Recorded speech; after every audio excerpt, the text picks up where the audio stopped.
This podcast is sponsored by nobody. Hey dudes, welcome to Splat from the Past, the only 80s themed horror sci-fi show where things can get totally radical. Now today, I will be welcoming back Harrison Smith. I haven't had Harrison on here in 4 years, and it's mostly for the reason of I didn't have anything to talk to him with, but now I do. He has a book out about the making of the first Leprechaun movie. Yeah, and it turns out he's actually written several books in the last few years, but this book piqued my interest because I love the Leprechaun movies. You know, I've interviewed people from them and stuff, especially the first one, and we're going to talk about it today. We're going to talk about the book. We're going to talk about his podcast Cinema, which I haven't heard him do in quite a while, but I was listening to it like every day during the pandemic and just loved it. I mean, he's so opinionated, and he also makes me laugh, especially on Twitter, that I love the things that he says. He's no bullshit. He gets right down to the bottom line when he describes things, especially about the movie business and so forth. And I want to get his opinion on the strike and AI as well, because I know he has plenty to say about that. And find out why he's making Christmas movies these days, because he's done horror, but he's done other genres as well. I like to get more inside on that stuff. And it's going to be another great conversation. And today is Tuesday. If you're celebrating Taco Tuesday, then so be it. Eat your tacos, of all kinds, Mexican tacos, pink tacos, whatever your taco desire is. Enjoy them on Taco Tuesday. So yeah, here is my new interview with Harrison Smith. Yeah, it's been 4 years since we last talked, but you make me laugh every day on Twitter. Well, good. At least somebody's reading me. So let's get into the making of the movie Leprechaun, I Need Me Gold. Now, over the years, I've talked to Mark Jones, Mark Holton, Ken Olin, John Volstad, and they all seem to be surprised by the longevity of the first Leprechaun and its sequel success. I'm curious to know now. You've written a few books, but I'm curious to know what made you want to write one about the first Leprechaun, and is it like one of your all-time favorite horror movies? Well, here's the interesting thing. It's a multi-level answer because my publisher asked me how I felt, being a horror filmmaker and all, how would I feel about doing a series of books on all the Leprechaun movies. And I came back to them and I said, listen, for me, and it's no disparaging the other films, but I said, for me, the only one that matters is the original. Yeah. The rest are just sequels. I always thought it was fascinating that the first one did as well as it did. And I think the opening of my book conveys that pretty well, that when I was running a movie theater at the time, and when the preview came out a year before this movie released, I mean, we were all banged up one night, just watching this movie, and this preview was on for this movie called Leprechaun, and I was just convinced this thing's going to be shit, and it's never going to do anything. But as I wrote in the book, when the movie, we actually got it booked at our theater, and my co-manager, he said, well, I'm putting it in the biggest house. I'm like, get the hell out. I said, this thing, put it down in Theater 7. It's 150 seats at best. This thing will be in and out in 2 weeks. And we had it for like 3 months. It made money. I mean, it didn't sell out every night. No. But the thing made money, and steadily. And so finally one night I sat and I watched it, and I thought, wow, this is actually a pretty good movie, I went in with such low expectations, and I was pleasantly surprised, and I was like, wow, it's actually crafted really well, and this was before Jennifer Aniston was Jennifer Aniston. Yeah. But, I felt like, okay, yeah. So when he came to me and said, you want to write a book, I said, well, listen, I'll write a book, and I'll see who I can get a hold of, and there was no way I tried for Jennifer Aniston, but I knew that wasn't going to happen. And I know Mark Jones tried as well, too. And he said, he goes, look, she's not mean. he said she just doesn't want to talk about it. I mean, the woman acts like she did like hardcore porn or something like that, but you know, so for me, it was just I was able, thanks to my one effects artist Roy Kinnearum from Soda. He knew David Trippett. David got me in touch with Mark Jones and David Price, and it all went from there. Wow. Yeah, I mean, I read Ken's forward on the Amazon sample, and he beautifully articulates what an anomaly the movie is and how everyone involved was lucky, you know. Yeah. Ken is a real sweetheart. I love that guy. Very nice man. Yeah. Very nice man. You know, considering how good looking he was back in the day and how women loved him, he's a very nice man. Oh, yeah. Well, when I saw the movie, I saw it with this girl, and she's like, oh, my God, that guy is hot. I'm like, great. Yeah. I mean, I like the original, obviously. I personally prefer Leprechaun 3 because I love the campy Vegas drop back, you know, and I've talked to Brian Trenchard Smith and a few actors from it. I personally think it's the best of all of them, though. But the original, yeah, I mean, it was so groundbreaking because it was pretty much a fluke phenomenon, you know, and it was at a time when horror franchises were getting kind of schlocky and lower budget than, say, like the Freddy movies or Phantasm or something like that. We were leaving the 80s and heading into uncharted waters in the 90s for horror, and Leprechaun, you know, was this kind of leftover 80s feel. It had a Beetlejuice kind of feel, but then it played for keeps. It got pretty nasty. But for me, like you just said, I mean, like, again, I don't have any problem with the sequels. I've seen them all. It was just, for me, the story was about how this first one got made, because Mark Jones really went up against a lot, and I detail that in the book. Like, he had no confidence from the studio. Mark Amin was really, and then David Trippett, of course, but all these people were put in to surround Mark Jones to make sure he didn't screw up. And the nice part is that all the people that were placed as the security kind of forces all came back and said, this guy doesn't need us. He knows what he's doing. He's just fine. Yeah, I mean, Mark told me that he went through hell and back on the movie, but it's so commendable how he just stuck through it. I'm sure a lot of guys with a ton of movies under their belts probably would have just quit, you know?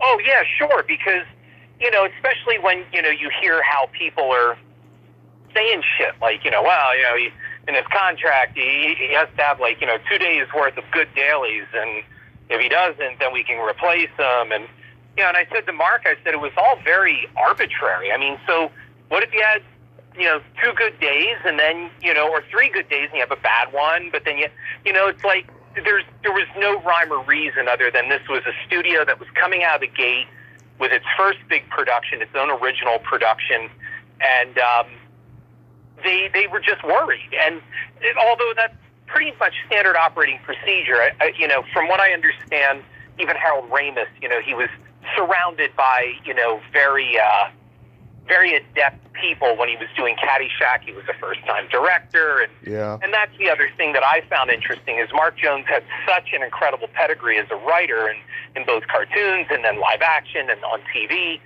and still the studio was like, nope, we're still not convinced. You know, you may be able to write, but we don't know if you can direct this. And then me thinking as a director, it's just kind of like, really? It's Leprechaun. Like, I don't think he's going to fuck it up, but okay. You know, he just went with it. That's a testament to his personality, that he kind of went with it, was like, hey, I'll show him. And he did show him. It all went well. Absolutely. The one franchise I can think of that I think started this gravy train is probably the Warlock movies. Rest in peace, Julian Sands. Yeah. Oh yeah, and they did well with that, but they acquired that one. Mm-hmm.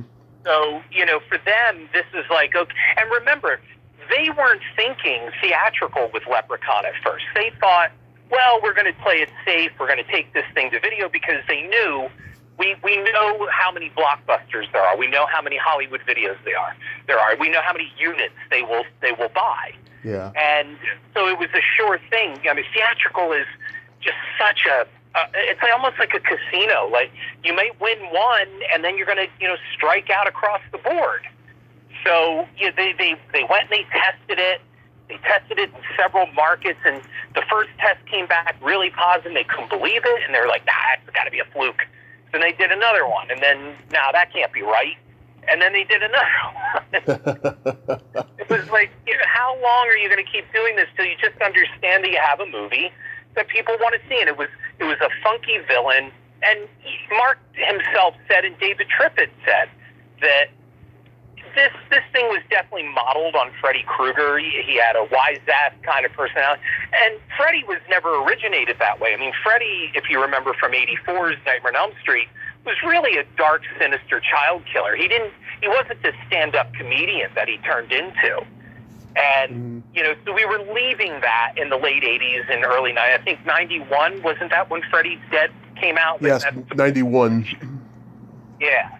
So we were right on the cusp of all of that, right? We were leaving Michael and Freddy, and Friday the 13th was starting its dark period of limbo. Yep. And so, we had this interesting new critter, this killer, leprechaun, and that's what I thought was so interesting about it, that you just have a villain that was going to be different. Absolutely. Yeah, and all these made-for-video movies were being made for Vidmark. Guys like Fred Olin Ray, David Dakota, Jim Wynorski, Kevin Tenney, they were all doing these films that were like horror, erotica, action, sci-fi, the genre movies. Oh, yeah. Yeah, that's exactly it. So there was this safe market, and when they realized that they actually had something, well, then they changed their mind and they did the risk. That's why they tested it in so many markets. And they just wanted to make sure that they had something. But again, you don't know. Just because it tests well in markets doesn't mean it's going to perform. So it's a testament to Mark Jones that they had that much faith in the movie, and they in the end they put their money where their mouth was, and they got a good movie. Yeah. How long did it take to write this? Well, Mark said I never got a definitive date on how long it took to write. He started it back in like 1986, and he said he was on set, and this was, I think, when he was still associated with the Salkinds or something, and he had said something along the line of, I'm going to make this, what about a movie with a leprechaun? They have Friday the 13th, they have all these things, but we really have nothing for St. Patrick's Day. And his friend, I believe a producing partner, said, well, you should write that. So he did, and I never got a definitive timetable on how long it took him, but he said that he had been, writing it and tweaking it for years. So technically, did it take 3-4 years to write it? I don't know. He never said when he turned in a first draft, and most of all, there was no one to turn it into. He had this draft, and then they started shopping it. So it wasn't like he wrote it as an objective, as a work for hire. He wrote it on his own as a spec, and then it took off from there. And I've heard stories about Warwick Davis not embracing, his success of Leprechaun. Did you try to get in touch with him? No, and you know why? Because I heard the same thing, and after dealing with, trying to track down Jennifer Aniston, who, I went back and I looked at her interviews, and coincidentally, while I was writing the book, did an interview where she mentioned Leprechaun.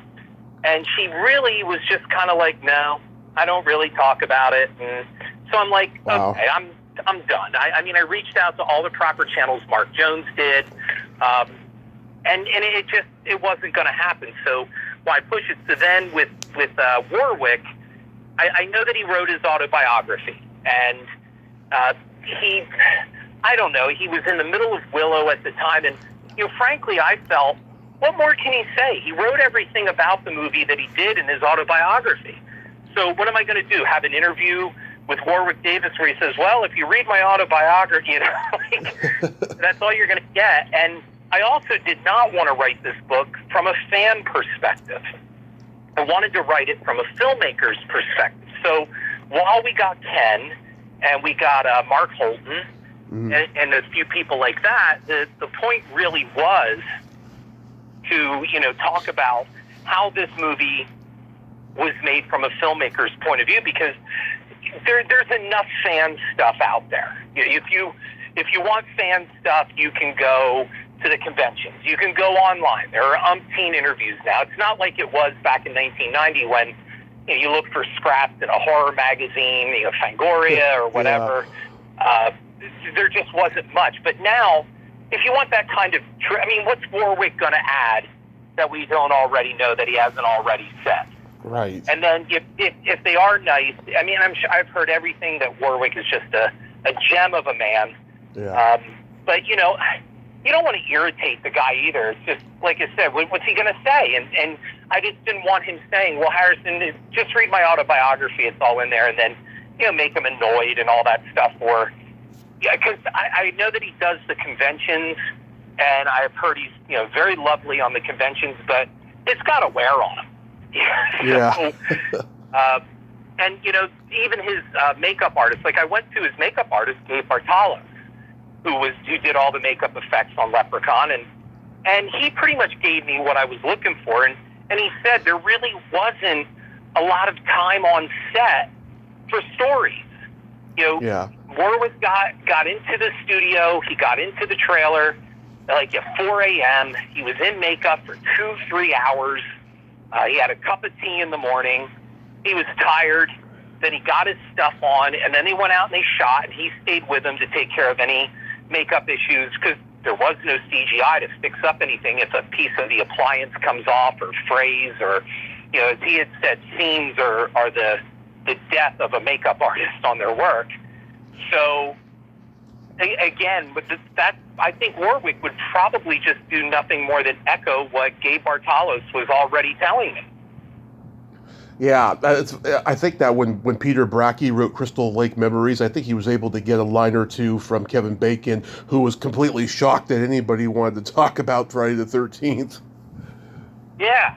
Well, I know that Warwick, he goes on the convention circuit, and I know that, he gets it all the time. So for me, since I work with celebrities a lot, I'm not starstruck. I went after Jennifer Aniston. Let's face it, for the marquee value, it would have been a writing coup to get her, to talk about the movie finally. But she was just playing hardball. She's not doing it. Like I wrote her publicist, and we again, like I said, Mark Jones, David Trippett, they all reached out, to her. But she was just like, nah, I don't want to talk about it. And okay, I wish you well. She's very gracious. It's not like she's nasty or anything. It's just, I don't understand it myself. The movie, she's not naked in the movie. There's nothing embarrassing in the movie about it. It's just a fun little horror film. And I don't know, I would think that being a comedian also as well, or at least a funny actress, she would have a better sense of humor about it. But I don't know. Maybe I'm just not seeing it from her POV. Unless she gets an Academy Award, I believe if her career really goes down in the dumps, maybe she'll start doing the cons and talk about it, because I've seen it with so many people lately that I'm just like, really? You want to do this? Like, you've never wanted to do that before. Yeah, it's crazy. Do you have a favorite kill in the movie? Not really a favorite kill. What I enjoyed more was the tongue-in-cheek humor. The kills were inventive. The pogo stick, I think, is probably my favorite in that way because of the complexity of the effect. And keeping in mind, again, when you watch that again, it's like there's no green screen. There's no CGI here. This is all practical. This is all real time. Yeah. I've talked to John Volstad about that scene, and there's maybe 4 kills in the entire movie. That's probably less than all of them combined. I haven't really gone and counted how many kills in each one, but that's probably the least amount. Yeah, because the movie relied also, it was like what David Trippett had said, and that was there was always this concern that, is this going to be a family movie or is this going to be a horror movie? And, Jones's attitude was, I'm making like an R-rated Scooby-Doo. Yeah. And Trippett was more along the lines of, okay, yeah, I respect that, I get it, but look, you got to make this one thing or the other. You can't leave it as both, because how do you market that?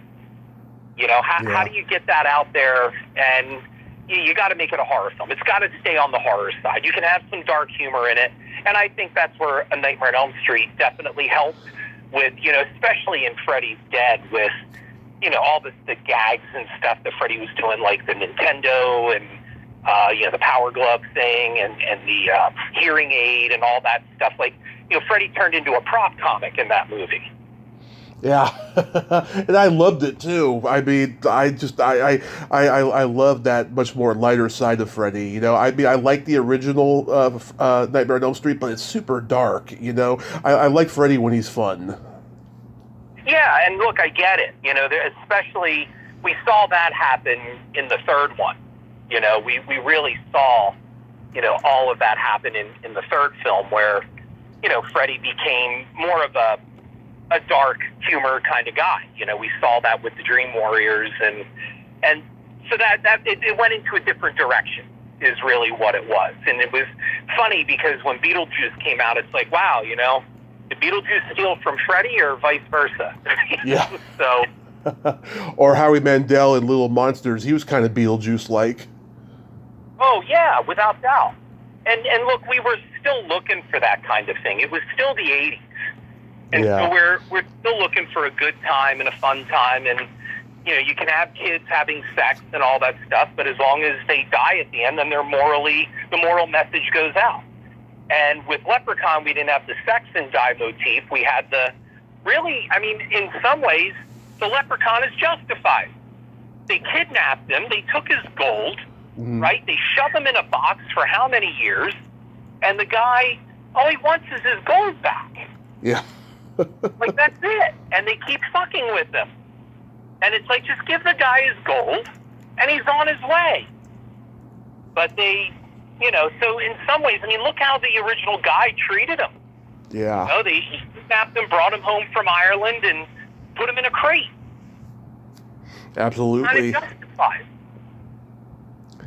So during the pandemic, I listened to cinema every time you had a new episode out, and oh, thank you. Yeah, because you were calling out shit that needed to be called out, and I agreed with almost everything you said. And I loved hearing about how embarrassed you are about the fandom of our childhood movies and franchises. I totally agree with you on that. I think it's become very tribal toxic, the way fandom exists online, and the bullshit fan fiction and all that stuff. Yeah. And I'm curious to know, what are your thoughts on it, a few years later? Still the same? I'm still the same. And in fact, we're going to see more of it. That's the fuel that drives the David Gordon Green engine. Mm-hmm.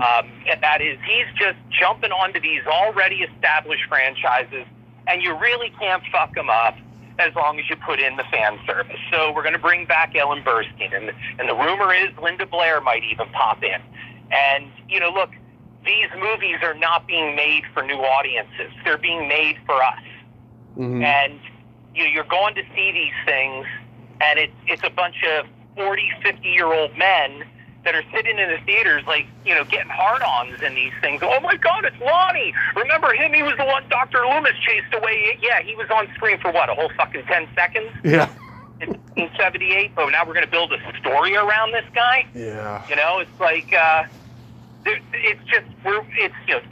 Nurse Chambers is back, and Tommy Doyle, and Lindsay Wallace, and Lindsay Wallace was one of the most useless characters in a horror franchise. Her character was just there to attach us back to the first film.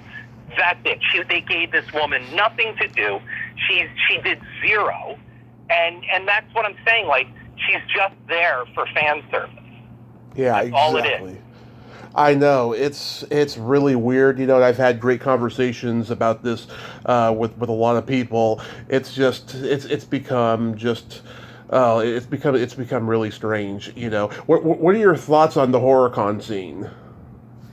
Well, again, from the perspective. I'll give you the perspective of it from Death House. Mm-hmm. Okay, so I don't. Look, Star Trek and all that. Let's face it too. William Shatner said that the conventions kept the roof over his head and kept him fed until Star Trek: The Motion Picture came along. Mm-hmm. So there were some lean years between the series in some really, shitty movies in between, till he got back on the A-list with Star Trek The Motion Picture. So I don't begrudge the conventions. I think it's really nice that a lot of these celebrities and stars want to go out and deal with people and meet them. And really, I've been to these cons. I've spoken at these cons. And some of these people are not very nice, these fans, as they call them. And I had one, I was standing next to a very famous horror star. I was behind her table with her. Mm-hmm. And this woman bought 3 of her pictures. And when she gave the cash over, and, this actress signed the pictures, she looked at her, and she looked at the picture. She goes, you're much more attractive in your photos than you are in real life. Oh, my God. I stood there like, get the fuck out of here. How dare you say something? Like, do you think you own these people because you bought 3 of their photos? Why would you, are you that socially inept that you don't even understand that that's rude? And that's what I said to the woman. I go, I hope you realize that's really fucking rude. That's what I said to her. I shamed her. And she looked at me like, what are you going to do? It's like, they paid money, so they figure I can do what I want, right? Yeah. I can say what I want to these people, and that's the problem. I did a cinema episode on this. It's called Easy Access. And people, that's not the only downside, but there is a major downside to these conventions with this easy access, because people breed a familiarity with these horror stars, and they think they're personally, they know them. Yeah. And that's not right. It's not true. And then they start, talking to them online, and they won't leave them alone. And, the celebrity is put into a position that, let them just say once, I'm busy, I can't sign this right now, or can you give me a minute? Oh, they'll go online. Oh, so-and-so's a bitch. Oh, so-and-so's an asshole. They wouldn't sign my thing. It's like, what? Yeah. They were inundated at the table. Or one time, Felissa Rose, I'm very close with her. Mm. We were at a convention, and I was with her at her table, and this one fan would not leave her alone. Yeah. And then rushed and came behind the table. And the other thing that I've said, and I've talked to convention managers about this, is there really is no security. There should be. There are no metal detectors. Yeah. There's nothing. If somebody had a knife or did anything, they could hurt her. Yeah. And I said, okay, buddy, you're out. I just escorted this person away from her and from around the table. You want to talk to her, fine. That's what a table is for. No one invited you behind the table. But see, you think because you've traveled to 3 of these conventions to see her, that you somehow have this right. You have this easy access to her. And that is really not true. There are boundaries. Yeah, it's disgusting. There should be a lot of security at conventions, and maybe even some police nearby as well. Do you remember back in the mid '80s there was that Fangoria Weekend of Horrors VHS documentary tape? Yes, I do remember it, yeah. Yeah, it was at every video store. It was in every Kmart bargain bin. It became iconic. Well, it was uploaded to YouTube, and I was watching it about a year ago, and I'm reading the comments, and I'm reading it, and I'm seeing people say things like, this is back when cons were fun. Now the celebrities rape the fans of hard-earned money, blah, blah, blah, and I put in my 2 cents, and I said, this era of cons is payback for all the lack of residuals from these horror films back in the day. Absolutely. Because while guys like us were watching these movies, they were either working or hustling for their next job. And, when you listen to these podcasts, you hear a lot of these actors say, I wasn't even aware that this movie had, a cult following until the internet and the convention scenes came, because they were working at that time and they didn't, know about it and stuff. And, my comment, along with everyone else's, got deleted, sadly, but I thought that was a very valid point. Yes, and look, it's no different than when I said I would use Death House as the example to answer to you. Yeah. When I was approached to do Death House, the issue is you have all these fans that are out there, and Gunnar wanted Death House to be marketed directly to the convention circuit. That's what he wanted. He didn't want a theatrical release. So when people started talking theatrical, I said, well, that's not what Gunnar wanted, and it doesn't make much sense. You're going to spend an incredible amount of money to put this in theaters. You can take this around to the convention circuit because that's where all the fans are. Yeah. Right? That's who wants to see it. But if you put this out there, this Death House is not marketed to an 18-year-old kid, to a 16-year-old kid, or a middle school kid. Yeah. They don't know who these people are. You got kids now, they don't know who Kane Hodder is, let alone that Halloween 1978 is the original film. You got a whole generation thinking Rob Zombie's Halloween is the original film. Yeah. Right? Like, yeah. They don't know who these people are. They don't know who John Carpenter is. They don't. Are you kidding? I've heard people right now, like younger kids, it's like, Spielberg? What? Yeah. Like, already it's fading from our memories, our cultural memories. And, you go to these conventions and you see these kids come along with the parents. And I one time said this is what founded my first book.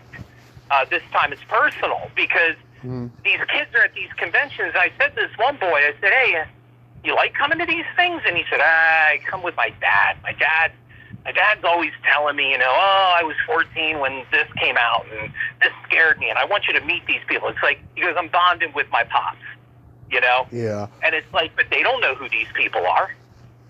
Yeah. They don't know. And they don't understand it was a different experience. Like, watching Friday the 13th Part 4, the final chapter, was probably one of the best experiences I've had in watching a movie with an audience in a theater. I mean, the screaming was incredible, and the cheers and the screams and the woes and all of that stuff. And we don't have that much anymore. We really don't. Theatrical is dwindling. It's quickly now just kind of like the repository for the giant, big action films and the big tentpole pictures. But, the smaller films, like, let's face it, if Halloween were made today, it would not get a theatrical. Right. It's not getting a theatrical. It would have gone straight to streaming and lost in the shuffle. So we have these conventions that bring out us. But are they really, like, I did another episode, and I even wrote this in my first book, and that is, what happens when Tony Todd is gone, and Robert Englund's gone, and, Kane Hodder's gone, and all these people are gone. Linda Blair is gone. Who's taking over? I mean, what, zombie number 4 in The Walking Dead? It's like we don't have these iconic actors who, have become intertwined with their on-screen personas. We don't really have it. Yeah. We don't have a new Frankenstein monster. We have the Thing and It Follows, I guess. I mean, here's the hard drive that It Follows the monsters were generated on. It's signing autographs. Here's the CGI programmer who did it. He's signing autographs. He created the It Follows monster, or you know what I'm saying? Like, yeah, we don't have that personal touch anymore.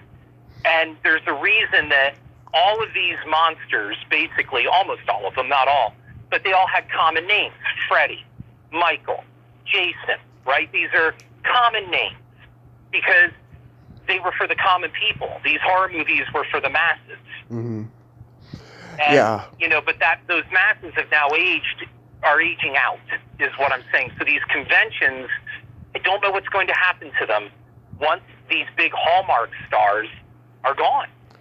Yeah, I mean, horror had, a huge setback when all the old horror guys like Bela Lugosi and Boris Karloff and Lon Chaney Jr. passed, right? But then these guys came along, but no disrespect to David Howard Thornton or Tyler Mane or Jessica Cameron or Taylor Scout Compton, but yeah, I mean, they don't have, I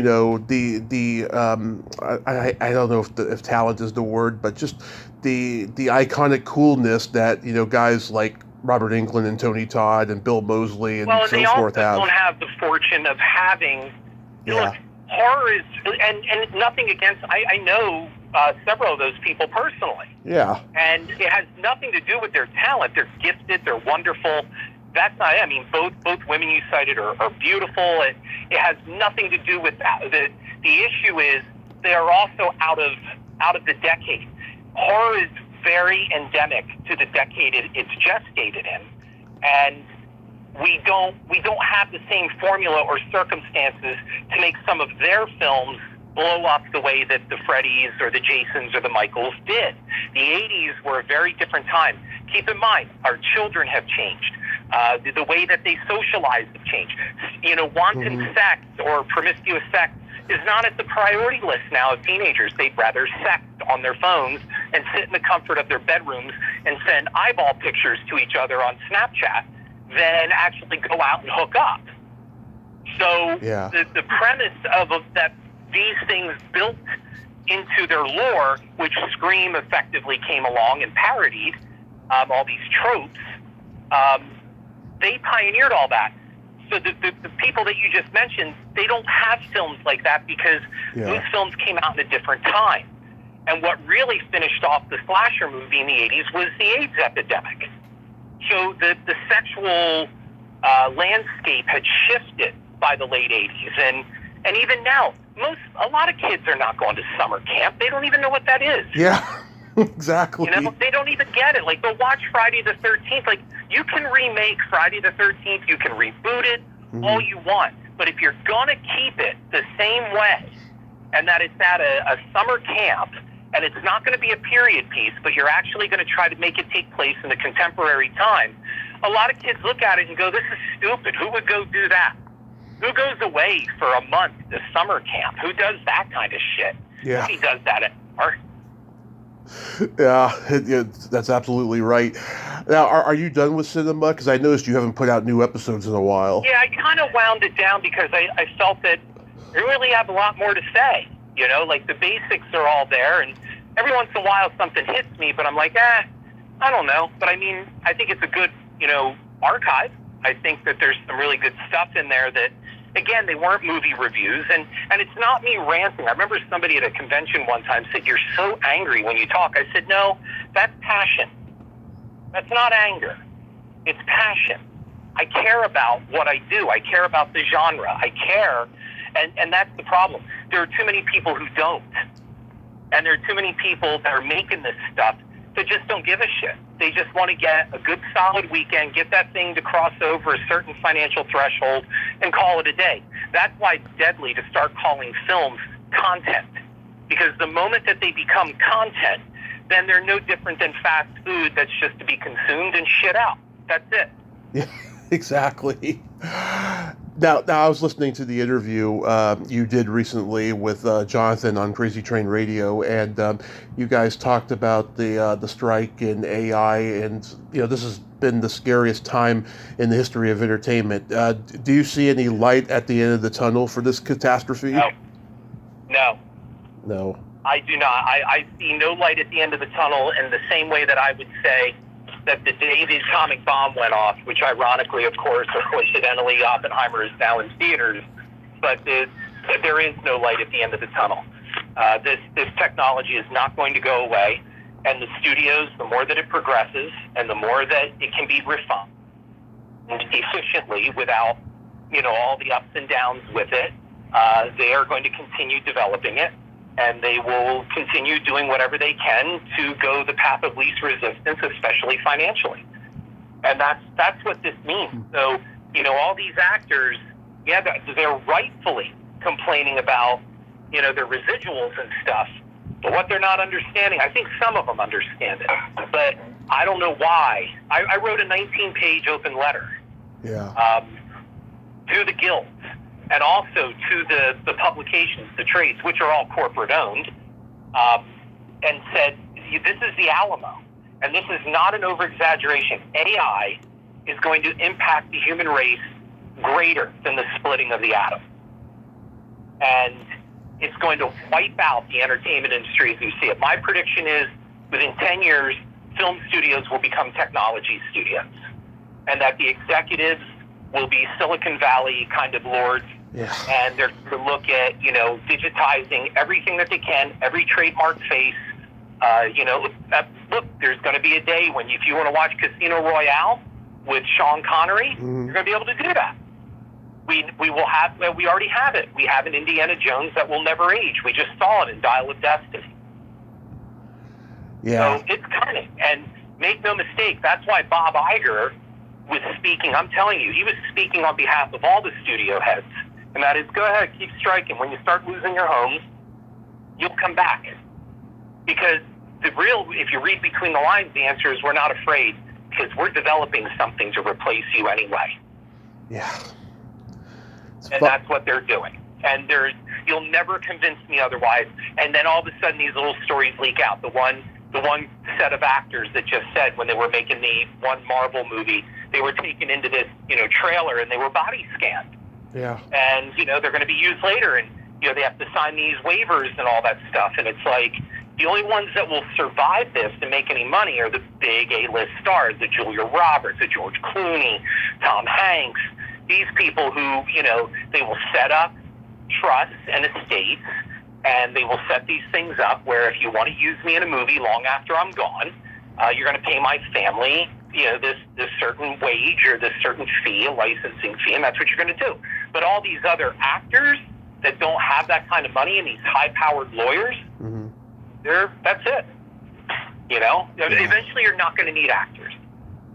That's what and you're not going to need wardrobe people. You're not going to need, look, the special effects industry will already tell you, and the animation industry can feel it already. I mean, I said in the Alamo analogy in my letter, but in real life what this is that we've had the shock wave from the earthquake, and the water has been displaced, and we're on the beach, and the water is pulled away from the beach, and it's just a matter of time now before it returns, and when it does, it's going to hit. So even if you make it to the high ground, it's going to change that landscape below forever. You're going to come back down, and those hotels might be gone.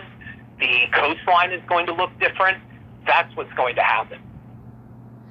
Yeah, I mean, I want, the actors to be fairly compensated, right? But I also want them to be able to work. And I think that if the studios are going to be taking over with the AI thing, though, I think that indie films will eventually make a comeback. I mean, I love the limited series on Netflix, Hulu, and Amazon, right? But, sometimes I'll be watching these things. They're 8 to 10 episodes, and I'm like, this story could be told in 2 hours in an independent film. Yeah.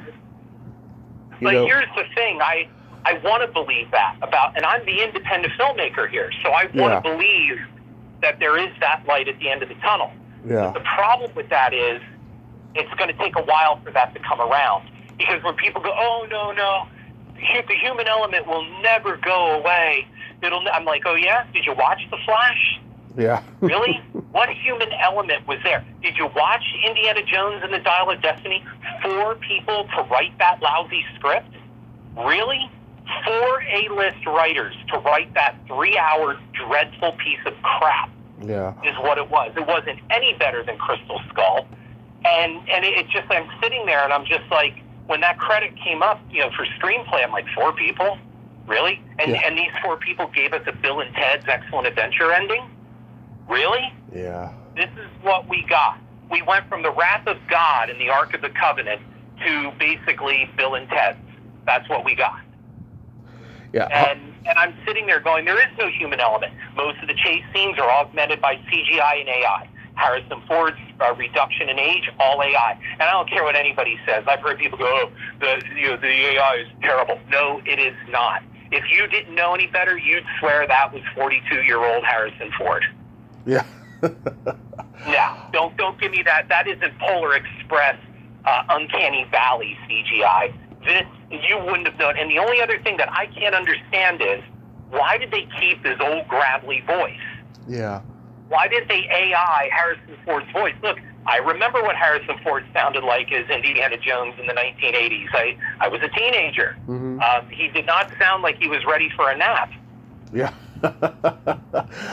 Yeah, I mean, Hollywood has always exposed its sins in plain sight. I mean, you look at stuff now, thanks to the internet, you can always, go back and see, things that are,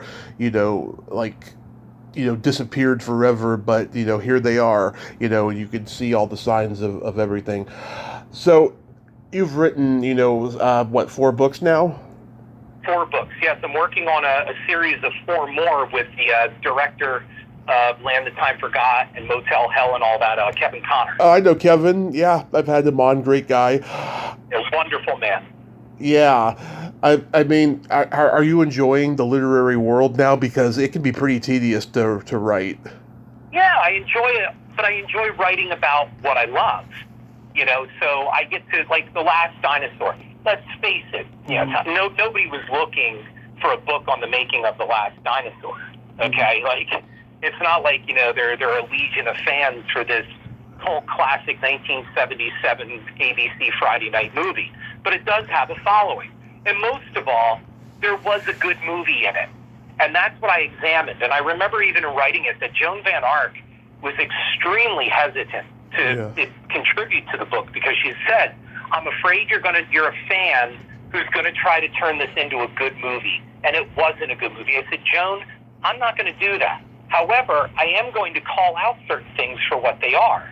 No, it is not Jurassic Park. The production value isn't always there. But it was made by people who gave a shit. They just didn't have certain budgets or technology. And when I started writing it, like, for example, I did the original artwork, which featured her and Richard Boone on the cover. And she called me up. She's like, take me off the cover. I don't, because she saw the dinosaur above her. And she hates that dinosaur. And I understand why. It's a hokey, goofy-looking dinosaur. And then she read the book. And then she called me up and she said, I had tears in my eyes for some of the stuff you wrote. You can put me back on the cover.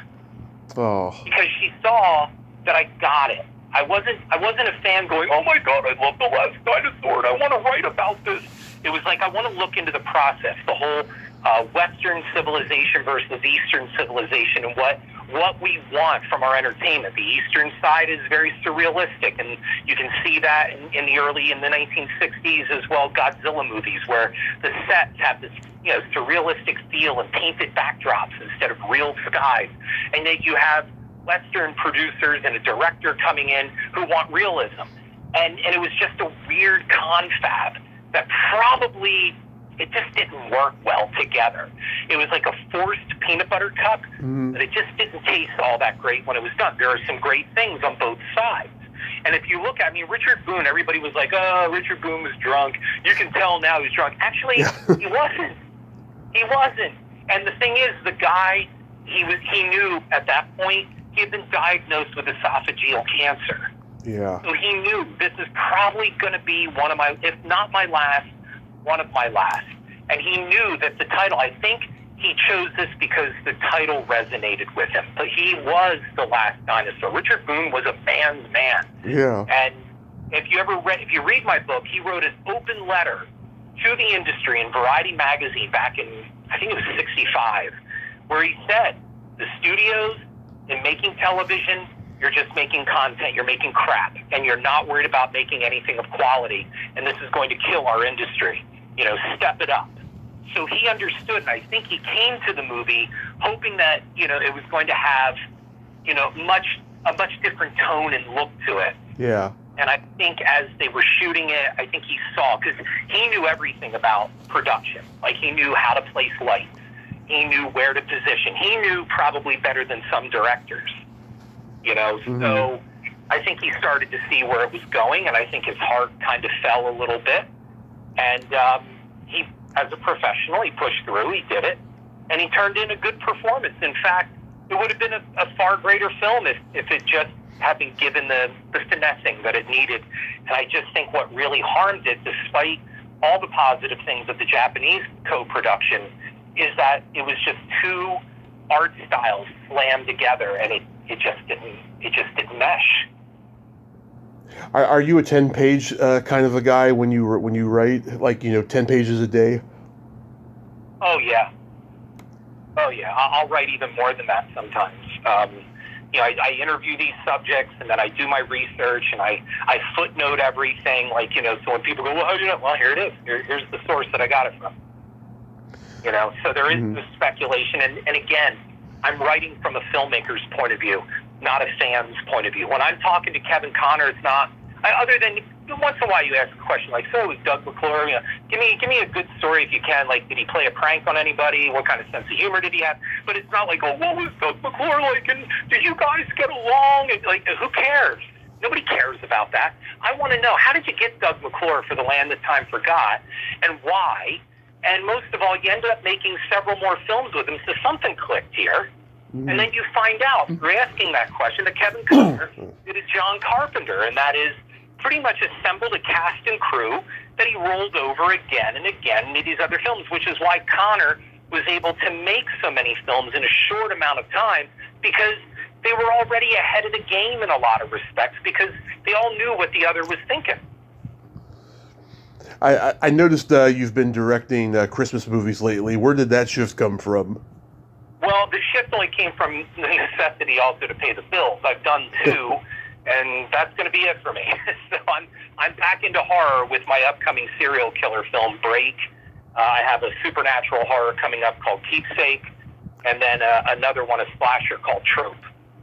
So I'm firmly back on terror firmer. Yeah, Adam Marcus does that too. Sometimes he'll do a horror film, Christmas movie, sometimes combine the two, like he did a Christmas horror movie called Secret Santa a few years ago. But do you like Christmas-themed horror movies? It doesn't matter to me. I like horror no matter what it is. Like, we had a St. Patrick's themed with Leprechaun. I have the best Christmas horror movie that I have seen is Rare Exports. That's my favorite one. I gotta see that. You gotta see that if you have not, and watch it subtitled. Don't watch it dubbed. Have you ever seen Blood Beat? No, I haven't seen that one. I tell people who love Christmas horror movies, check this out. 1983. It's about an ancient samurai warrior killing off a family in a wooden cabin in Wisconsin. The director, Fabrice, he's a Frenchman. He's like the only one left alive that we're aware of. The leading lady passed away a few years ago before I could interview her, sadly. And I interviewed him like a month after he got out of the hospital from having a heart attack. So I just barely got him, and he's alive and well now. But it's a really funny, quirky little early 80s horror film. I think it's on YouTube. I think it is, but it's definitely on Blu-ray now. Okay, yeah, I'll definitely have to look that one up. Yeah, it's like a total mindfuck horror movie. It's really cool. I mean, I love the slashers of like Black Christmas, Silent Night, Bloody Night, and Deadly Night, and Christmas Evil with Brendan Maggart. Oh, yes, Christmas Evil, yes. I love all those ones. The Dorm That Dripped Blood, which was Dabney Zuniga's first movie. Do you have anything else upcoming you'd like to mention? No, I think right now that's pretty good. So you got the book you're working on with Kevin, and you got that horror movie, and that's pretty much it. That's quite a bit. I'm working on a graphic novel adaptation of my 80s book, I Lived the 80s, so that's coming along. It's called High School Crimes and Misdemeanors. I like that title. It's like the Woody Allen movie, Crimes and Misdemeanors. Harrison, that's why I added the high school to it. I love it. Harrison, thank you so much for coming back on. Next time, let's not wait another 4 years, and I hope you have a great rest of your summer and be safe out there. Well, thank you, and thanks for having me back. And all you have to do is ask if I'm available. I'll gladly come on, and hopefully people found it interesting or entertaining. I'm not always right, but I am passionate. Well, I love hearing it, and I'll tell you, once the pandemic hit, I mean, I became super busy, and, I'm just now coming up for air, during the strike and everything. So, sure. So it was my pleasure, sir. You have a great rest of your day and be safe out there. And you too, Tommy, and thank you very much. Thank you, sir. Bye-bye. Bye-bye. Well, there you have it. Harrison Smith. Ain't he a cool dude? I just love talking to him. He's such a funny guy and so passionate about what he says. And just, a lot of stuff he says rings true. And I'm so glad we could talk today. So go check out his book, The Making of the Movie Leprechaun, I Need Me Gold. And check out his movies wherever they're available streaming. Well, until next time, this is Tommy Throwback Kovac saying, there's no shame in living in the past, because the present sucks. Later, dudes.